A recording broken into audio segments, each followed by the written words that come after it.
Hello doctors, in this video we will study FMT buzzwords. This is FMT buzzwords part 1, postmortem changes. Casper's dictum. It is refers to rate of putrefaction of body in different environment. अलग अलग environment में अलग अलग rate होता है प्यूट्रीफेक्शन का। इसके लिए आपको याद रखना है 128 that is 1 week of putrefaction in air is equivalent to 2 weeks of putrefaction in water is equivalent to 8 weeks of putrefaction in soil। 128 से आपको एक और चीज याद आनी चाहिए 128I, that is first nerve, second nerve, eighth nerve and internal branch of superior laryngeal nerve are pure sensory। Test to differentiate hypostasis from bruise: incision test, test for human species origin, precipitin test, test to differentiate fresh water versus salt water drowning is Gettler's test or chloride test।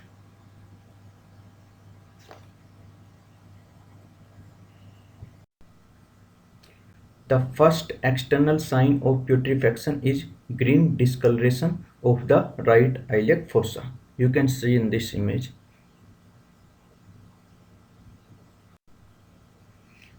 Marbling refers to a visible pattern of skin discoloration caused by bacterial activity during the decomposition process after death. Specifically, it's the greenish black or reddish bluish appearance of blood vessels beneath the skin surface, typically observed 24 to 36 hours after death। क्या होता है इसमें, जो bacteria जो है वो proliferate करने लग जाते हैं डेथ के बाद में। बैक्टीरिया जो है डिकम्पोज करने लग जाते हैं ब्लड वेजल के अंदर, जिसके कारण क्या होता है, जो हीमोग्लोबिन होता है वो ऑक्सीडाइज्ड हो जाता है, जिसके कारण डिफरेंट डिफरेंट कलर्स देखने को मिलते हैं। Immediate sign of death: cessation of circulation, cessation of respiration, loss of power, that is voluntary power। early sign of death, it is cadaveric spasm, pallor और एल्गर मोर्टिस, लिविडिटी और rigor mortis. Elgar mortis पहले देखने को मिलेगा, फिर lividity देखने को मिलेगी, फिर राइगर मोर्टिस देखने को मिलेगा और उसके बाद डिकम्पोजिशन देखने को मिलता है, बट वो अर्ली साइन नहीं है। Late sign of death: maps. आप इस चीज के थ्रू याद रखते हो, मैप्स मम्मीफिकेशन, एडिपोसियर, प्यूट्रीफेक्शन और स्केलेटलाइजेशन। These maps are late signs of death। Cadaveric spasm: instantaneous rigor seen in violent death। rigor mortis से rigor mortis is muscle stiffening post death। First it is started in eyelids, then in the jaw। अगर eyelids option में नहीं होता है तो jaw भी select कर सकते हो। राइगर मोर्टिस के लिए एक रूल होता है 12 hours rule. That 12 hours rule is Nysten's rule.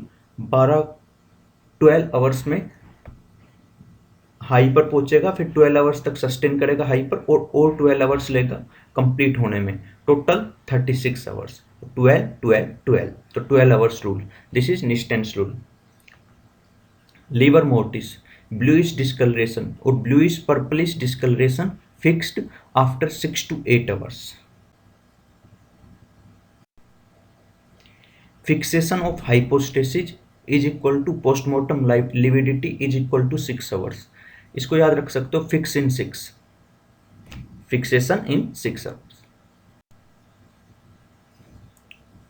अगर if glove and stocking hypostasis, then think of hanging।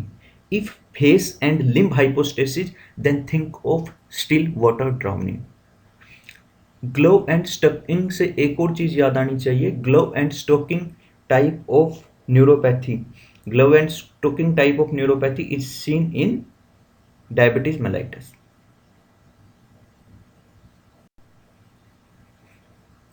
मैं पहले ही बता चुका हूं ALRD, ठीक है, ये सीक्वेंस होता है। पहले एल्गर मोर्टिस होगा जो कि क्या होता है, कूलिंग, फिर होगा पोस्टमॉर्टम लिविडिटी, फिर क्या होगा, राइगर मोर्टिस, फिर होगा डिकम्पोजिशन। राइगर मोर्टिस में एक रूल होता है 12 आवर्स रूल, जिसको निस्टेंस रूल बोलते हैं, हम लोग अभी पढ़ के। Mummification, mummification is dry preservation in hot dry climate. इसके लिए हम एक निमोनिक से याद कर सकते हैं, MD for 3 year. That is M से ममीफिकेशन, D से ड्राई हॉट एयर, F से facial features are preserved in mummification, O से ओडरलेस, और 3 year that is 3 months to 12 months for its completion. Mummification में क्या होता है, evaporation of water, dry hot air आएगी तो फिर क्या होगा, evaporation of water with preservation of natural appearance and features of body. Features of body जो होते हैं, जो बॉडी के जो फीचर्स होते हैं वो इसके अंदर ना प्रिजर्व्ड रहते हैं। वेट को क्या होगा ममीफिकेशन में, वेट कम हो जाएगा, थिन हो जाएगा, बॉडी कैसी हो जाएगी, थिन हो जाएगी, वेट क्या हो जाएगा, कम हो जाएगा। Adipocere, soap like appearance in moist environment. अच्छा, लाइव बर्थ है या फिर बच्चा अंदर यूट्रस में ही डेथ हो गया था, डेट इज स्टिल बर्थ है, ये देखने के लिए अपने को कुछ चीज़ें अगर क्वेश्चंस में हिंट आते हैं, ऐसे हिंट्स मिलते हैं जैसे presence of milk in stomach, skin exfoliation, absence of meconium in large bowel, और क्लोजर ऑफ फीटल चैनल्स का क्लोजर। अगर ये कुछ भी हिंट्स आते हैं तो these are the confirmation for live birth, that is all of the following confirms live birth। अब लाइव बर्थ के लिए हम लोग टेस्ट भी कर सकते हैं, जो कि लंग फ्लोटेशन टेस्ट होता है, जिसको हाइड्रोस्टेटिक टेस्ट बोलते हैं। तो लाइव बर्थ रहेगा तो उसने बेबी ने इंस्पायर कर लिया, रेस्पिरेशन हो गई है तो अंदर हवा चली गई, जिसके कारण लंग क्या हो गया, हल्का हो गया तो फ्लोट करेगा, फ्लोट कर रहा है मतलब लाइव बर्थ था।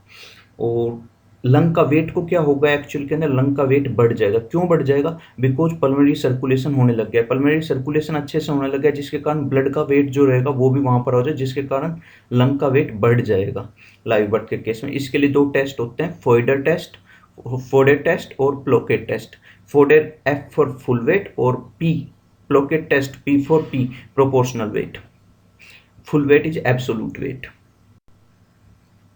रेगट्स टेस्ट, अगर यदि अनरेस्पायर्ड लंग है और क्या वो भी फ्लोट कर सकता है, मे फ्लोट। क्यों फ्लोट कर रहा है फिर वो, ड्यू टू प्यूट्रीफेक्शन, जो बैक्टीरिया जो है वो प्यूट्रीफाई करने लग रहे हैं उसको, और प्यूट्रीफाई करने से क्या होगा, गैस प्रोड्यूस होगा, और गैस प्रोड्यूस होने से फिर से वो फ्लोट करने लगे, but this is the false positive test. There are some rules like Puppe's rules, Casper's dictum, Nysten's rule और Haase's rule. So Puppe's rule is for skull fracture age, skull fracture की age को पता करने के लिए एक rule होता है पप्पेज रूल।